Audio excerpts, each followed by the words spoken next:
So we're going to get started with this next panel on opening a new facility. I'm Doug Sigmon. I'm the COO with Court Reserve.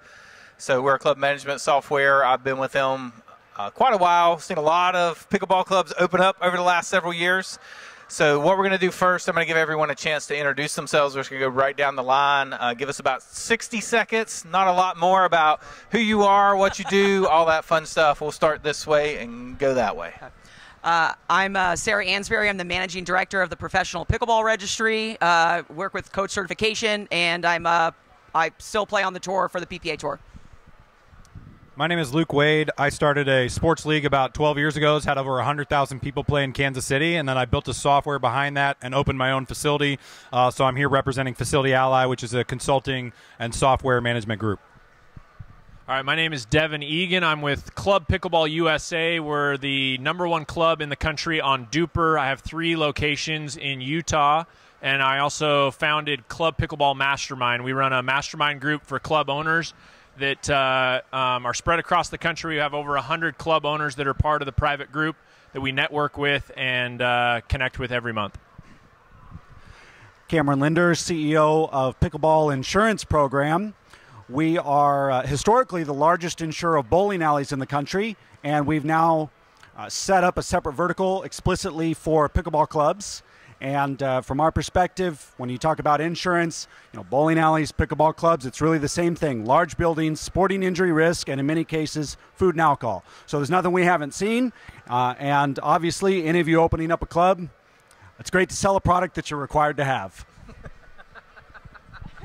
My name is Kurtis Campbell. I'm a former pro player. I played pro from 2014 to 2019. And I just started a company called Pickleball Manager, and we do club management and large-scale events. My name is Whitney Burningham. I'm the Vice President of Operations for the Picklr. So we are an indoor facility that has 11 locations, and we're franchising across the country. So that's awesome. Any of y'all can just hold on to the mic for a second. And I got a couple of questions up front and then a couple maybe individually for you, and then we'll give you guys some time to ask questions as well. So if someone's thinking about opening a new facility, this is for anybody. Why should they open a new pickleball facility? I can take that. So why should you open a facility?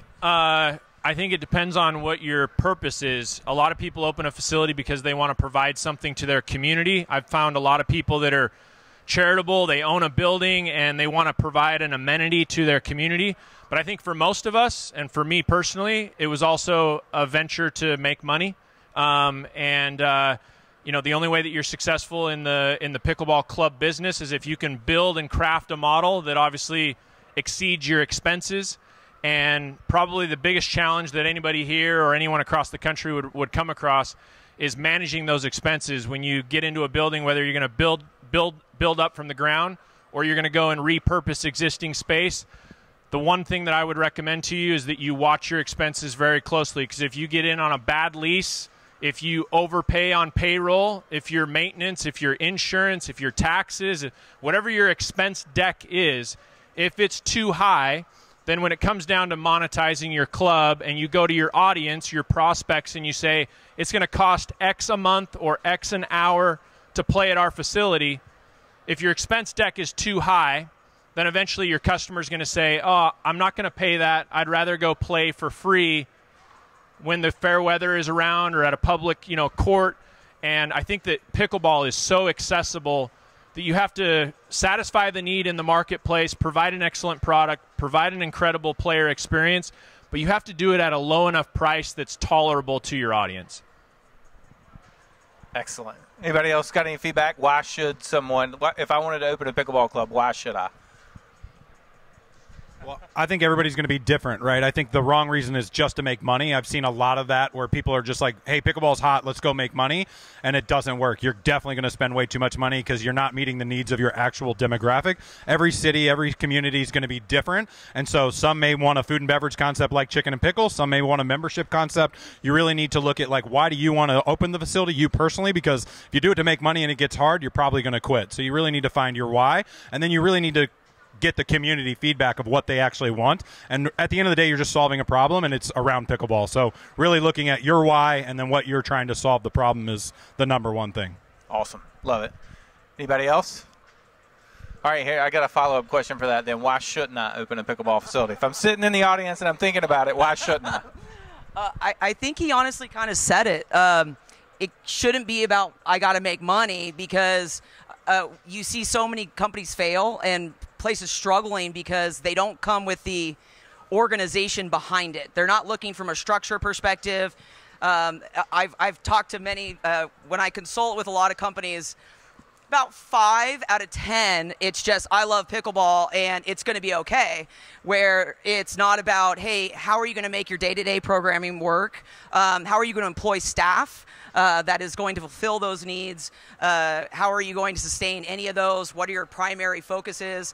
I think one thing that I see a lot is people want the glitz and glam of pro pickleball. That should not be why you open a pickleball club, because your average clientele is probably over 50 years old and a 3-5 pickleball player. So there you go. They're the ones that are spending money. So if you don't have that core clientele that you are satisfying, then everything else kind of goes out the window. Awesome. Kurtis, you want to speak to that a little bit? I think you had talked about like knowing your audience, knowing your target audience when it comes to opening a club. Yeah, so to me, one of the most important things about opening a new facility is knowing the audience that you're trying to market to.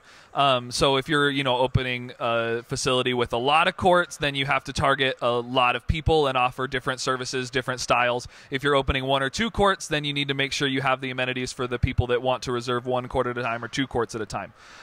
So I've seen facilities that have like unlimited type membership models that when you do that, you're going to get the people that come to play every week, twice a week, 3 times a week. I know people that play every single day.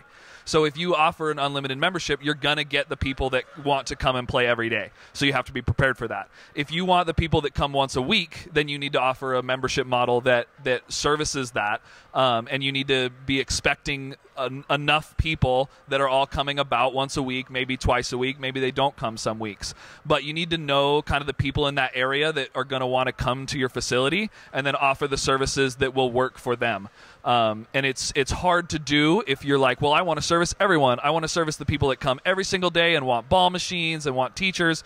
And then I also want the people that just play super casually. That can be difficult to do. It's not impossible, but you're going to find the most success if you make sure that you have the facilities to support a target audience. Go ahead, Devan. Yeah. The last reason that I would not open a club, why you wouldn't open a club, is that it's not easy. This is not a low-risk transaction. It is not the field of dreams. This is not build it and they'll come. The way that we got to our 3rd facility just 30 days ago is a failed club that had a beautiful facility, 6 courts, great amenities, fantastic location.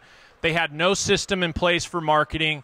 They didn't have a client acquisition model. They weren't building a player base. They didn't provide a player experience that satisfied a need or gave them a unique selling proposition in their marketplace.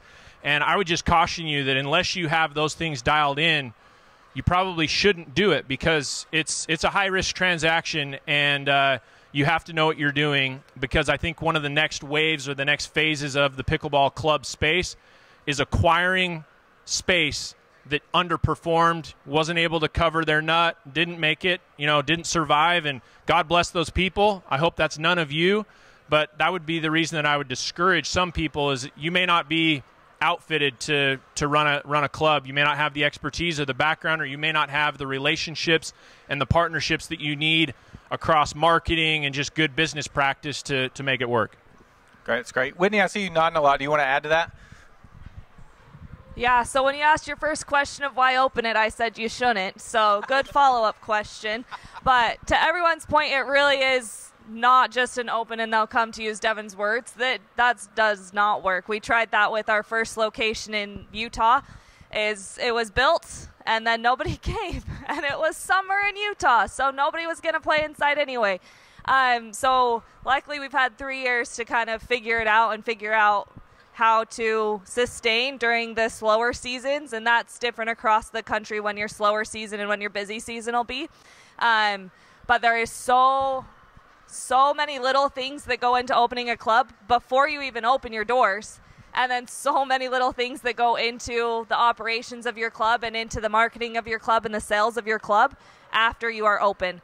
So should you? Maybe. Should you not? Maybe. But just be prepared for all of those little things and understand that it's a true business and not just there's enough hobby players that are going to sustain your expenses, because it definitely does not. So that's great. And this is a great time, too, for you to jump in here, Cameron, because I think we're talking about a little bit about the business side of opening, so I'd love to get your thoughts here on that as well. Well, I wanted to add one point to what Devan said and then what you said related to getting into the pickleball business is really getting into the small business space. Now, those of you who are sitting in these seats who are planning to open a club or who have opened a club, how many of you have owned or ran a small business before? Raise your hand if you have owned or run a small business before. What I'm seeing, because they come to me for insurance, right? What I'm seeing is a lot of people who are coming out of, the financial sector or the real estate sector, and they've got, a nice little nest egg, and they're going to invest it into pickleball, but they really have never run a small business before, and they have no idea how to run a small business, and they may be really good at, they were a marketing executive, right? And they know how to do that. But they don't know how to do the hiring, and they don't know how to do the day-to-day, and they don't know how to, do customer service and relationships, because that's really what pickleball is all about. It's building relationships. And so the challenge that I have for everybody who's getting into this space is understand that your experience in a high-level, corporate, white-collar world does not automatically transfer into the trenches of small business. And you have to take the time to know what you don't know, find, like Devan was saying, find the partnerships that are going to help you figure out where you might screw up, because you don't know, but they probably do. If I'll give a little plug. If you've not joined Devan's Club Pickleball Mastermind, that is a great place to be attached to those partners and to be surrounded by people that are learning the same things the hard way that maybe you don't have to, because you can learn from them. So really understand you're in small business, and you've got to invest in your education. You've got to invest in surrounding yourself with people who can help you stay out of trouble so that your why becomes the dream and not the nightmare. That's good. You want to go ahead to here, Cameron. So if I'm thinking about starting a club, and maybe it's my first endeavor into small business, and I'm like, insurance, what do I need to know about insurance? What might I not be thinking about that I should be thinking about on that front? Sure. So, Devan said earlier, I'm just quoting you all day. Devan said earlier, it's a high-risk business, right? Well, look, if you're going to invest $500,000, $1 million, whatever it is, into building out and running a club and taking that risk, the only thing standing between you and bankruptcy is insurance. Okay? And I want to challenge a little bit the mindset that everybody has about insurance, because who here loves buying insurance? Nobody. I mean, I like buying it. I like selling it. But nobody thinks about insurance as something that they really enjoy. And I get that. I don't even blame you, right? My dad who started this company, my dad was famous for saying, sometimes you need protection from your own insurance company. Okay? I get that. The point that I want to make to you, though, is that understand why you're buying insurance. It is the only thing between you and bankruptcy when disaster or a lawsuit hits, okay? And so what matters more than the carrier that's paying your claims or that you pay premiums to is the partner you choose to explain the product to you. How many of you have read an insurance policy? And I assume you were suffering from insomnia and needed a cure. Right? Like, it's a complex product. Yeah, you read it. Check the box. Okay. The page with the premium. Yeah, just wasted 3 hours of my life, right? It's a complex product, okay? And the answer to almost any question is, well, it depends, right? So what you need ultimately is a partner who understands this space. Obviously, I think that Pickleball Insurance Program is that partner. We've dedicated ourselves to that space. But you need somebody who can tell you, hey, your policy, this quote that you have in front of you, it lacks assault and battery coverage, which is something that I've seen. And as I've said multiple times, If it lacks assault and battery coverage, that's a big problem. Let's think about this. We're putting highly competitive people carrying mini hatchets into a small space, dinking a hard plastic object at each other's faces. Like, what could go wrong? If you don't think somebody's not going to throw down, like, you're going to get sued for that, right? Even if it's not your fault. The other thing that I encounter, to your question, the other thing that I encounter often is people come to me and say, I only need liability coverage, because you're worried about getting sued. And that's true. You should worry about that. Not too much, but you should worry about that. Okay, but I don't need property coverage. I don't own the building. Okay, well, what about the $500,000 you spent building the place out? What if there's a fire? What if a tornado comes through, because you're in Texas, and Texas is not exactly known for its calm weather, and blows the roof off the landlord's building and floods your place? How are you going to rebuild those courts? How are you going to tear out the drywall and put it back together? You got to have property coverage. And what's more important than that is, okay, what happens if I can't do business because of some disaster? How am I going to make money? I still got to pay my rent. I still got to pay my insurance. I still got to pay my subscription fees. I still want to keep that general manager I've got, because finding good people is hard enough. I got to pay their payroll even if I'm not making money. You got to have property coverage to provide loss of income coverage, and in a high enough amount. I came across a club in Houston, then I'll give up the mic. I came across a club in Houston that had a tornado come through, ripped off the roof of the landlord's building, flooded their place. They were shut down for 2 weeks. They only had $50,000 of loss of income coverage. They did almost $2 million a year. It's not enough coverage, and they got screwed. And now they're insured with me, and they won't get screwed, okay? But they had that situation, and they came to me, and when they came to me, obviously at that point it's too late. So you got to pick the right partner, and you have to know what you don't know. And I know you're like, I just want the cheapest thing out there, but the only thing a super cheap policy is going to do is help you start the fire to burn the place down. It's really good for that purpose, okay? But that's not why you buy it. Nobody buys insurance to brag about how cheaply they got it. That doesn't mean you overinsure. That doesn't mean you pay more than you have to. But it means that the coverage and having the right partner is more important, so that the product will do what it's designed to do, and that you know what it does. It's way more important than finding the cheapest thing out there. So, all right. I cede my time to the moderator. Yeah, sure. Go for it. I hear you're talking like brick and mortar buildings. How about just an outdoor only facility? Will you write? Yeah, we'll write it. But to that point on property insurance, because it's a good test case, right? What about an outdoor court facility? We don't even own anything. Do you make money? Then you need property coverage, because we want to insure that revenue stream. Awesome. All right. So let's say they haven't talked you out of starting a club yet. All right. And let's say you're thinking about actually opening one. Let's talk a little bit about like pre-opening. Luke, I want to go to you first, because you had some ideas here that you wanted to share as well. Yeah, so. After you get your insurance, then you really want to talk about planning it out, right? So everybody wants to just get into construction and architecture and all of that, but you really need pro formas, your budgeting, so you don't run out of money, which should include hiring, right? Your first couple steps are construction and things like that. But when it comes to hiring, in my opinion, is the most important thing, because those are the people that are going to be face-to-face with your customers. They're going to be running it every single day.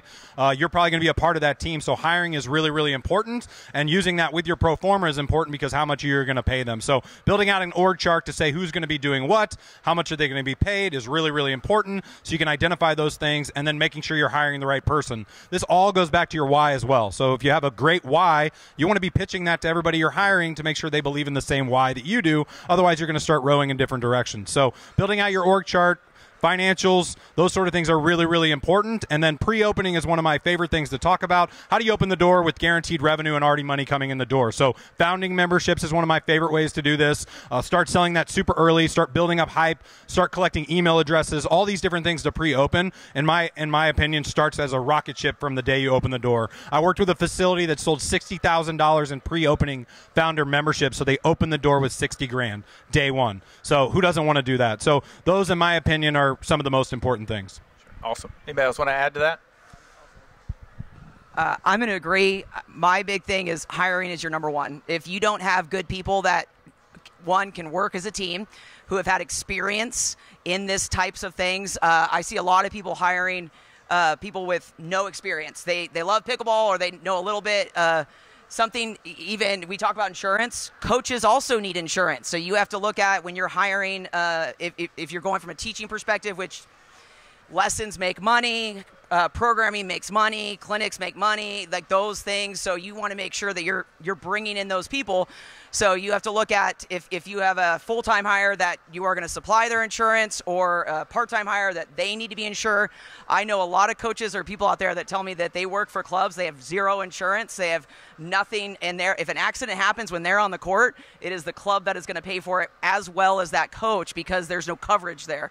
So you have all these things that just people don't think about, and I'm a big believer, hire people that are experts in their field and then let them do their jobs. I think it makes life a lot simpler when you have people that have gone through the experience already, who know how to run this. When we start throwing ideas in like, oh, well, let's do a play with the pro once a month, and that's going to – no, it's not.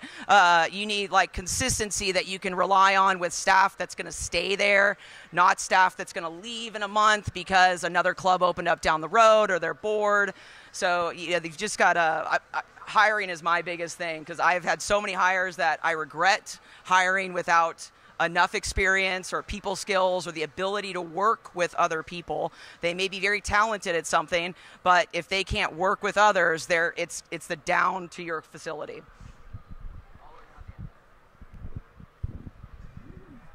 Thank you. So we have 11 locations. I've opened 10 of them. I will not take credit for the Uinta location, but so I have helped open 10 pickleball facilities in Utah, as well as in like Texas, Illinois, Colorado. And I am pretty sure I learned something new that I forgot every single time I open. And I am a checklist, sticky note, very, very type A person. And so everything I do is written out just in case, I'm an insurance fan. So if I die and my husband gets my insurance policy, somebody can take over for what I'm doing. So there are so many little details that go into opening your location. And I only do the ops side. I don't even do the construction and real estate, which also has so much that goes into it. So just be aware, if you are going to open your first location or your second or your third, just know there are little things that are going to come up that you have to be able to address right then, and know that they actually are important. Hiring is insanely important, so you're probably going to have to put more money towards that. Insurance, insanely important, and that's not just your liability when you open your doors. Did you know you have to have insurance during construction? Because I learned that recently. You do. So there's so many just small things. Make sure that if you are opening one and you plan maybe in 5 years to open two, write down everything you learn with every single opening that you do, because then you can replicate the process easier and not forget those little things like setting up your payroll system before you hire somebody. They actually want to get paid, and don't pay them under the table. That's not legal. So there's just lots of little things to keep in mind and be prepared to. Those fires are important, so be prepared to put those out as they come. So, Whitney, you and Devan, I'd love to hear, your perspective between a first location and, opening another new location. Is there a significant difference for you in the learning curve between those two things? Yeah, the first club is a fire hose where you feel like you're drowning every day of your life. There's always things you're forgetting that somebody who is more knowledgeable than you is going to bring up, and you're like, oh, yeah, we should probably do that. The second location, you're going to go into it like, I've done this once, we're golden, and then you get punched in the face, and you're like, that's right, I forgot all of that. So I would say there is definitely an increase in knowledge that you have going into your second location. If you wrote it all down and you're prepared for the process, you know what steps to take. But then there will be additional little things that are still going to pop up on you. And again, it's still happened yesterday, and I'm on club 14 that we're preparing to open. So yeah, I would just say, don't wait until everything's perfect. You just got to open. Get the doors open, build a ton of momentum with some pre-launch incentives. If you're offering a membership, I would say never ever discount. Don't devalue your product before you've even opened your doors. What I would recommend is make your offer, load it up with value, and instead of offering a discount, take the value and add some incentives. Give people an extra month. Give them 14 for the price of 12. Give them a paddle. Give them a bundle of balls and a bundle of guest passes. Throw something in there that builds the incentive but doesn't devalue your product. And then the other thing that I feel like is maybe missing from this conversation, but that is significant, is in the launch phase, this is all about data collection. You are a business. You need to reach people. And when you launch your club, pre-launch, every effort that you make on pre-selling memberships, building an email list, launching a kickoff tournament, we found a lot of success with that. Both of our first 2 locations, we were able to bank over $100,000 in either membership revenue or tournament revenue before we opened our doors. And in every piece of that, it was all about name, email, phone number, because if those of you that are marketers, this business requires marketing. And in the course of 4 years, we've spent just over $200,000 in marketing spend, ad spend across Meta channels to message our audience, to acquire new customers. And here's what happens on the data side. As a business owner, you've got a CRM or court reserve. You have some kind of data system that says, here are my people. If you take that data, you're not just going to email them. You're not just hoping that they'll follow you on Instagram. You're actually going to invest dollars to get back in front of those people. And there's 2 things we do with data. The first thing we do with data is we retarget our existing audience. This is an invitation to re-engage with us, to spend more money with us, right? Your most likely customer is someone who's already bought something from you. So we take that data and we go do retargeting ads on Meta. For those of you that are not familiar, most of you probably are, you can match that data set to specific accounts across Instagram and Facebook, and voila, you just went and made a tournament advertisement to somebody that's in your data set, and you spent no money on anyone else. It was specifically your message to Meta when you set this up in your Ads Manager account. You say, here's my list of people, here are my players, and I only want to show this image, this ad creative, and this ad copy, and this landing page. I only want to spend money and show it to these specific people. And I'm not spending money on anybody else on the Meta channel. At the same time, I'm also running retargeting campaigns that say, here's my data set, and I like these people, but I need more of them. I want more customers. I need new customers. And what you can tell Meta is what's called a lookalike audience. It would be the equivalent of cloning someone. And Meta knows enough about you and I. They have enough data in their algorithm. They have enough predictive elements to their social network, right, that they can predict divorce. They know when you're going to buy a car. They know when someone in your community, in your geography, is about to be interested in pickleball. Because on Google Maps, they went to the park, they just went to Dick's Sporting Goods, and whatever other places they went, and all the cookies that they, left in their paper trail across the internet, their Google search history. Meta now knows that Edna is about to be interested in an intro to pickleball class. And so a lot of our marketing spend is spent on lookalike audience that says, find me more people like this. Don't make this ad placement to these people. It's specifically to this lookalike clone audience where I want another bald guy with 4 kids that lives in this neighborhood, right? And Meta will go and find those people for you, and that's when your marketing engine really starts to work. And then after that, it's all about creating an experience funnel that says, I'm going to bring these people into an intro class. I'm going to deliver an awesome experience with our training academy. And then I'm going to follow that up with an invitation to a round robin, an invitation to a beginner academy class. And eventually that person says, man, could I just join the club and maybe save some money with a membership? Oh, funny you ask. Yeah, here's our membership offering, right?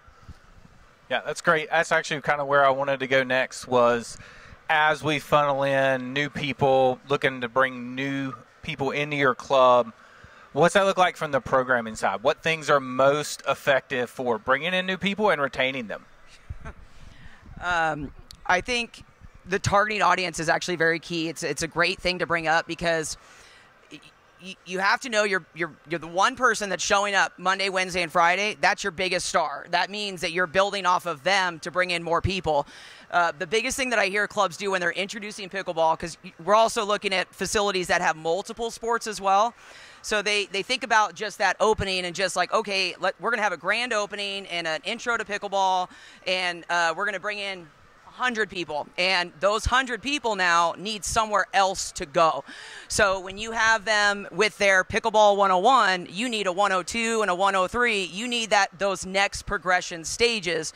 you know, I can sign someone up for a private lesson, but what I would much rather do is sign them up for a clinic and a round robin. And so and a lot of those are about packaging deals. So depending on what type of facility I work with, it'll change according to your audience on what programming is going to work, membership versus non-membership. And everyone always wants open play. They're like, how do we build people to come in and get lessons? Every time you do an organized round robin, you tag a clinic on beforehand, and then you tag a clinic on behalf. You find a reason, and then you add a discounted package so that you're getting those people that are showing up every day to their open play to now look, how do I get better? And so you have to have a plan for those. So you look at your day-to-day, and then you look at your monthly, and then you look at your quarterly, and then you look at your annual. And then you have a lot of clubs that are looking at tournaments as a way to make money. That is not always the answer, and so I feel a lot of club owners are like, well, we're just going to run tournaments once a month. Well, you also have to think, how are you going to fill those tournaments once a month, and then where do your members go now? So when your members are used to showing up every Saturday morning, every Sunday morning for 3 hours of court time, and they're getting booted out because of a local tournament, then are they involved or not? So I found it at my last facility. So I started with 8 courts. And we went to 24 courts. We had 96 people in every round robin. And that was always, we had 3 clinics beforehand, and they were always full. And all of those people are now your biggest events thing. So it's creating a community within so that when you do have outside events, that they participate, whether it's a volunteer experience or something within the club. I think that branding is so key when you've got those people that are coming back. But that's again coming to your staffing, because if you want them to show up for clinics, then they have to see improvement. So you've got to kind of keep dialing in what's the next phase, even though they may not be there yet. Yeah, since we're talking about marketing and programming, I think messaging is one of the most important things. And to that point, the funnel, it's just like any sales funnel. Pickleball 101, 102, all the way down to your competitive tournaments, right? Well, obviously, you've got people who are already going to play in your competitive tournaments that are good enough, but how do you bring new customers in and then develop them to be the people that continue to come to those sort of things? A lot of what I've seen is people saying, Pickleball 101 is a good one, but beginners. Well, I've had hundreds of people be like, what's a beginner? Do I need to know how to dink, and do I need to know how to do this? Like, the messaging is confusing, which means people are not going to buy. One of the easiest tweaks is just learn to play. We have started running learn to play happy hours a couple years ago, and we're now running them every single month at multiple facilities, and people know exactly what learn to play means. I don't need to know anything. I'm going to go and learn to play.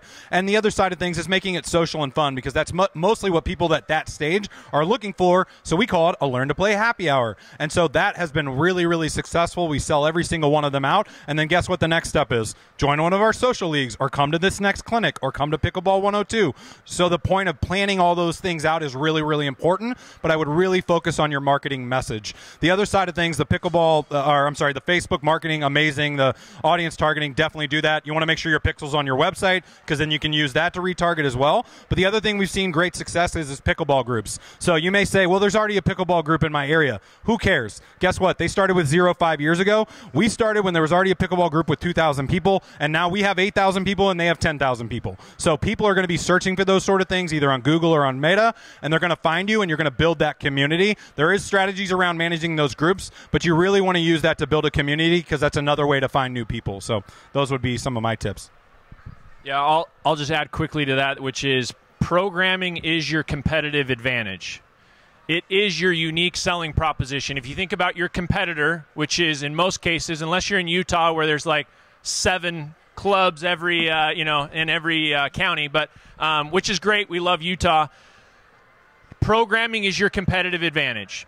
Programming is your unique selling proposition. It's what someone can't replicate at the free park. They can't go commandeer 8 courts for a 2-hour window and have guaranteed court time with people at a specific skill level. Your programming is absolutely key. It's also what makes your club weatherproof. So we talk about, Utah has some seasonal, if you guys are familiar with the weather there, the winter is packed. I could be a blind squirrel and find 1 million nuts in the winter because it's Utah. But in the summer, everything changes. Our spring is really nice. Our summers are not too bad, and our fall is really nice. You know what keeps people coming to the club? It's the programming. It's the experience that they can get at a skill-specific event with a predictable number of people, a predictable experience.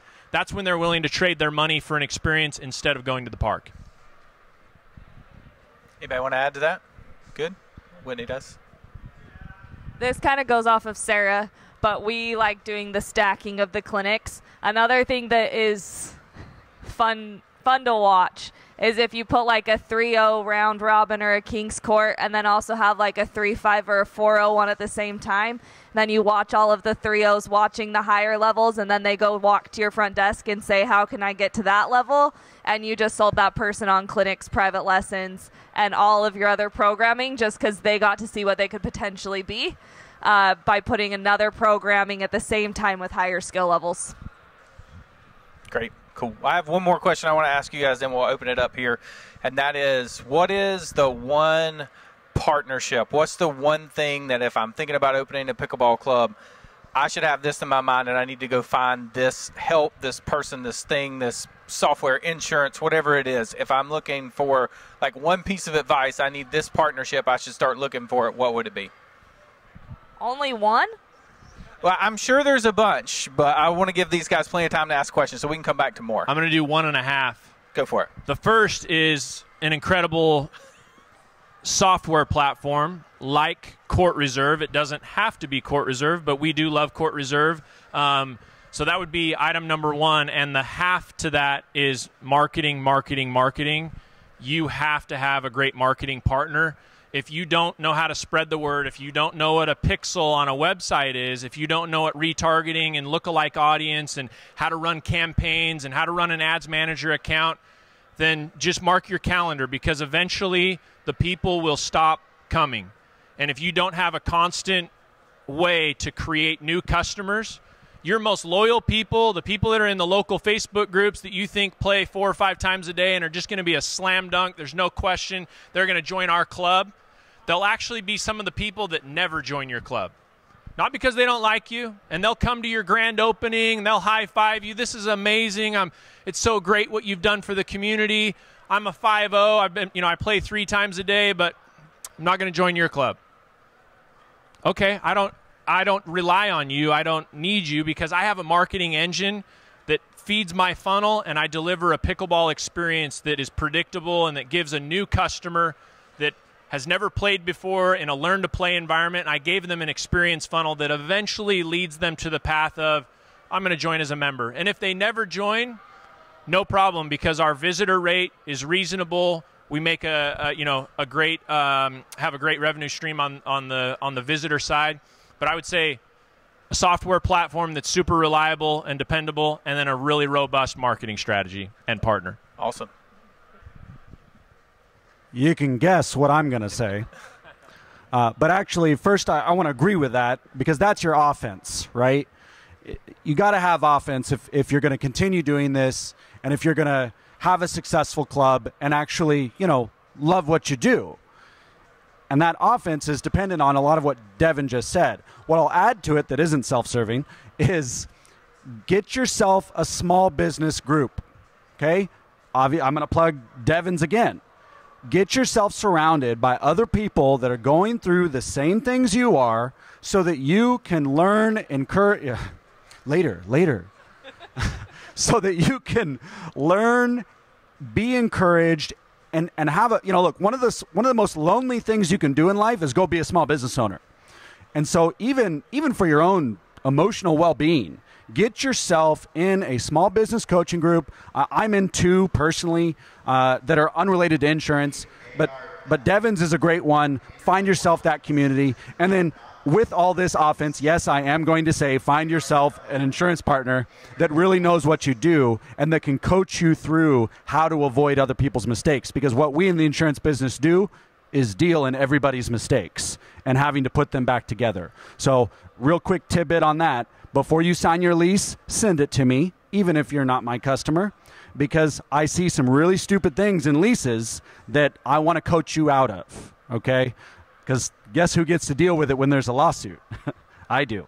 So there's a lot of institutional knowledge that we possess, that the people in the insurance business possess, and really take your time to evaluate that relationship, because that's your defense. Everything else that we've talked about is offense. Insurance is your defense. So if somebody buys you lunch after this, you'll tell them a story about a dumb thing in a lease? I'll show them a video of something going wrong. I've got hours of footage of people getting injured. It's America's Funniest Home Videos on my cell phone. Kurtis, you have anything you want to share? No. Whitney? I do agree with Devan. If you had to narrow it down to one, make sure that the partner you pick for your customer-facing experience is the right partner, and that they provide a good customer experience. So your booking systems, like a court reserve, like a pickleball manager in 3 months, like a play-by-point, like just find that partnership that's the best for your customer. Awesome. Like a facility ally. But also, I would agree. Yeah, you don't have to pay me. It's fine. I would agree. I think, honestly, marketing, definitely the most important. But above that, after insurance, is somebody like a group. I really do agree. The mastermind group, a small business group, or a consultant who've done this before.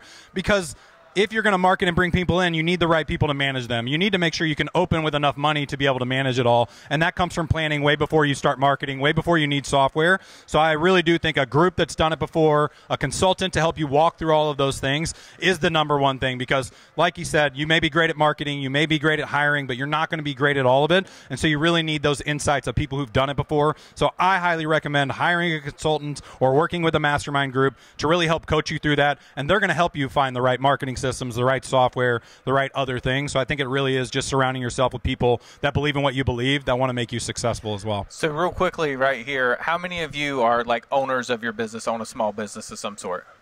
And how many of you are in some sort of group, coaching, consulting? How many of that group? So almost all of you. So they're not just telling you to do it. They actually have done it. And that's and if you can't find one, start your own. I mean, honestly, like there's a lot of people like you that are probably looking for something too, and it benefits just having that. The whole idea of a mastermind is everybody working together. So if you can't find one, just start your own. I'm going to agree.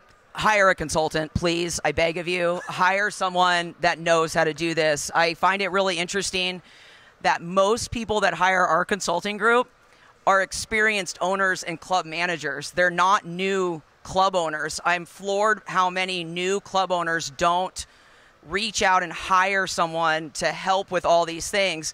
Most of our clientele are facilities that are expanding, or have experience in the racket sports industry.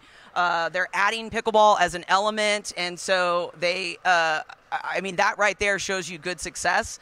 It's knowing to look for more help when you don't know all the answers. So I think that'll solve everything.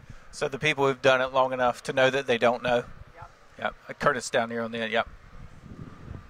I want to double down on some of what has been said right here with consulting. And part of that's coming to my mind is timeline.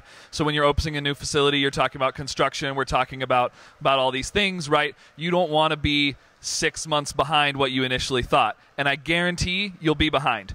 What I can compare this to is my experience with software. So I make apps for a living. And what we do when we're making a new app is we ask the developers, how long do you think all of these features will take? Then his manager doubles it, and then his manager triples it. And that's the number we give to the customer. And they're still behind budget. So you can think, yeah, this will take that long and this will take that long, and you can get all these bids from all these people. It will take longer than that. And if you do get with consultants, people that have done this stuff before, they can look at the whole cloth and say, yeah, I've done all these things in combination, and I can tell you they don't play together that way. So you just need to be careful, and with that consulting, people that have done these things before, they can help you know how long these things will take you and what your budget might need to be, where you by yourself, you know, it's kind of Wild West sometimes. So a construction schedule and budget might be behind and over? Yeah. Wow. Yeah, that's good. All right, questions out in the audience. Yep, right here. This is a question for Devan. You had mentioned about the lookalike audiences. Uh-huh. When you're retargeting those people, not necessarily retargeting the lookalike audiences, but when you have your lookalike audience, or you're targeting somebody on Facebook and Instagram for interest in pickleball, what radius around are you looking to market to? Is it 5 miles, 10 miles? Is it more of a drive time? Like what kind Ours is a drive time. We try to stick to 20 minutes. This would be geography specific, right? Like if you're in Idaho or Wyoming, people probably have a higher tolerance for commute. If you're in California, my buddy Ted here in the back, right? Nobody's willing to go 20 miles in California for anything, because that's a 2.5 hour experience, right? So a little bit geography specific, but in our general market, what we found is that players are willing to drive 20 minutes for a pickleball experience. There are a few diehards that will drive 30, 40 minutes, but 20 minutes would be my default. And this is where kind of the gap between our first two clubs actually started. They're 20, 22 minutes apart. And the saturation is so heavy in Utah that we're now adding a third in between the two to just satisfy the demand and try to keep up, which now puts us at like a 10-minute scenario. Your population density would also be a factor of this. How many people are you able to reach within that 20-minute space? Because if you're in a town of 50,000 people, you could have a $500 marketing spend and you're going to hit everybody 3 or 4 times. Your number of impressions is not expensive. So it's geography specific, but I'd probably default to about 20 minutes. I would add to that, he's mentioned it just briefly, but I think skill level is another factor in that. We have people that drive hours to play at a higher level. Your social players are going to want to not go very far. Again, everything he said accurate. Think about your population density, but social players want to go 10, 15, 20 minutes. Competitive players will drive hours, right? And so it depends on what you're offering. You could change the radius based on the skill level, knowing who's going to travel farther to play at a higher level than who just wants to come for a couple, like 1 hour for a social game. No, like not unless you're running a 5-0 tournament, right? So it depends on what you're offering, and then you want to do this. But if you know who your core demographic is, that's the biggest thing to know for sure. Your courts are probably filled up with mostly 3 to 4-0 players. That's they your are, primary yeah. demographic. Yeah, and he's right. So just take the campaign. What is the goal and intention of the campaign? We run a monthly tournament, but it's not. It alternates between locations so that we don't oversaturate our player base with a tournament experience. And on our monthly tournament, I'll cast a much wider net. I'll go Utah County, Salt Lake County, Davis County for one location on a tournament experience, because people that are 4-5s and 5-0s are willing to travel for that experience. Even a 3-0, 3-5, or a 4-0 are willing to travel for a tournament experience. If I'm marketing a learn how to play pickleball and the person has to travel 40 minutes to get a free class, it ain't happening, right? Or if I market a round robin, a 2-hour experience, they're not driving that far unless it's a tournament experience, a money ball event at a high level. Then you could cast a little bit of a wider net. That makes sense.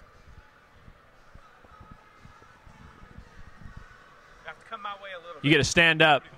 Yeah. Quick show of hands. How many of you already have a facility, are thinking of opening a facility, or no? Okay. Oh, wow. Okay. All right, good. You mentioned multiple facilities in the same area. I was just curious what the experience of the panel is with regards to advantages of having multiple facilities in an area, as well as challenges of being multi-facility operators. Yeah, so we operate 3.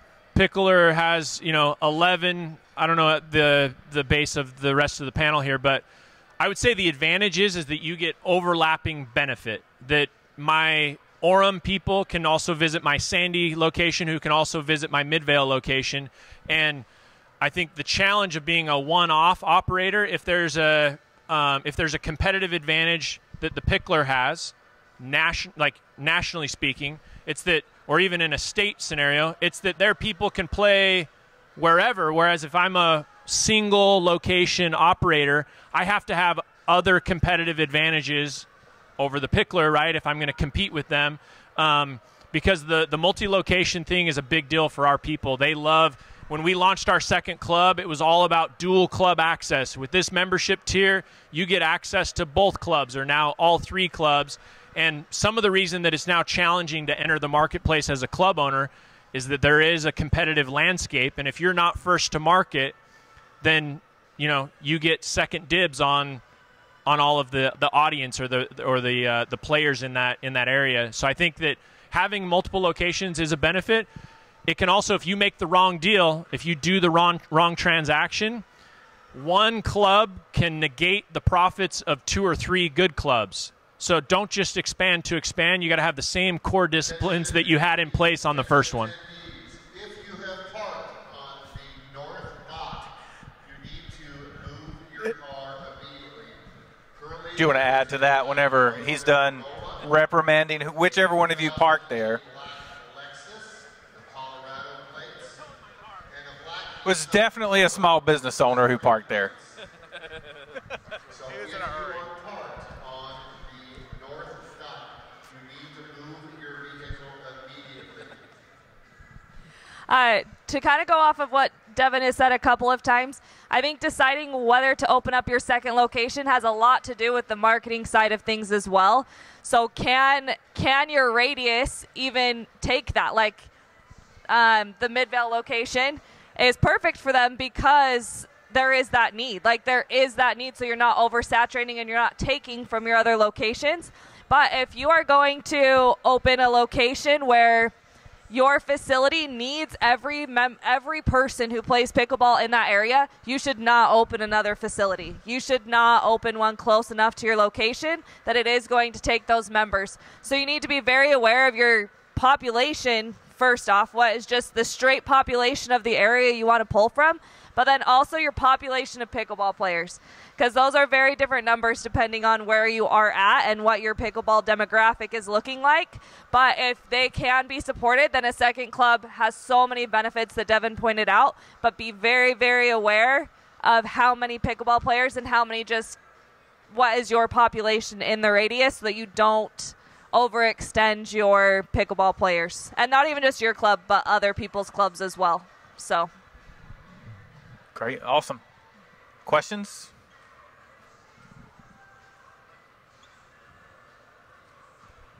So I obviously have an opinion on this, but say it loud.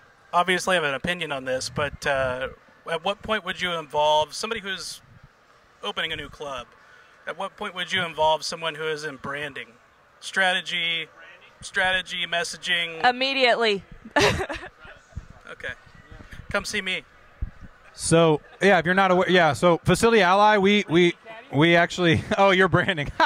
So at Facility Ally, we actually do websites, branding. We do your whole marketing side of things too, because it's just as important as software, as we all learned today. So your branding is like the most important thing. It ties to your why. It should be one of the first things out there. Your branding is more than just a logo. Everybody thinks it's just a logo. You could probably talk to all this. It's your voice. It's your messaging. This is going to go, it's your colors. It's literally everything. So, and that is going to get, like, my agency asks for your branding first before we start anything. If you don't have it, we create it, and that's how we design your website. That's how we do everything, your email marketing, your ads, everything. So branding is one of the most important things before you begin marketing, for sure. That's an interesting question. Yeah, thank you. Good point. Good point.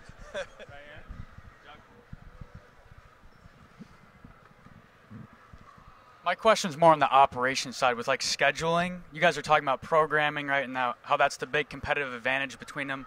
How do you guys schedule it? Is it month by month? How far in advance? You know, you were talking about what types of things worked well together. So you want to have a base layout immediately, a plan. Like if you're day one opening, you want to have a weekly that you have that their expectations set. And then you have programming, because what you want to look at from a programming standpoint is, are you in a facility that can do like a 6-week program, let's say?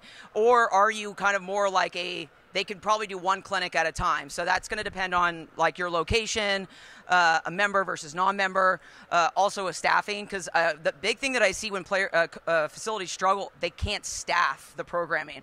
So when you're starting, it's a lot of times you're really kind of throwing stuff on a wall. You're seeing what are people going to respond to, and being willing to do it, and also being willing to, if one person shows up, that you're doing that class. You know, that's, I see a lot of times like, well, you know, I gave up in 2 weeks. Like it can still sustain. You want to give it some time, but you want to basically have, like, we have a seasonal events. You know, so we're looking at our schedule. Springtime is Monday through Friday, this is what it is. Summertime, because of like weather, those types of things, tourist season, that's a different schedule. So the more you can outline that throughout the year, and also you're looking at, are you a destination? Like, are you a place that people are going to come visit? So then you're looking at, do you need to have programming for like tourists and those types of things? Or are you looking at your basic day-to-day? So you're looking at a seasonal operation, what your day-to-day looks like, so that when Bobby, who comes to Wednesday morning class 6 months from now, when they come back to town, they're like, hey, I went to that Wednesday morning class and I'm going to do it again. So you want to have that consistency where it's there, and obviously be able to pull when it's not working, but be okay to adjust as it goes. Like, I know we talked about, like, they were talking about skill-based play. That's not always the answer, because a lot of times locations don't have that to draw from. So at some of the facilities, like one of ours, it's fully open. We do like ladder play for an hour and a half, and we have like 2 5s at this court, and then we have 4 5s at this court. And so it fills the need for that clientele, whereas in some locations, they're like, hey, this is 3-5 play. Hey, this is 4-0 play.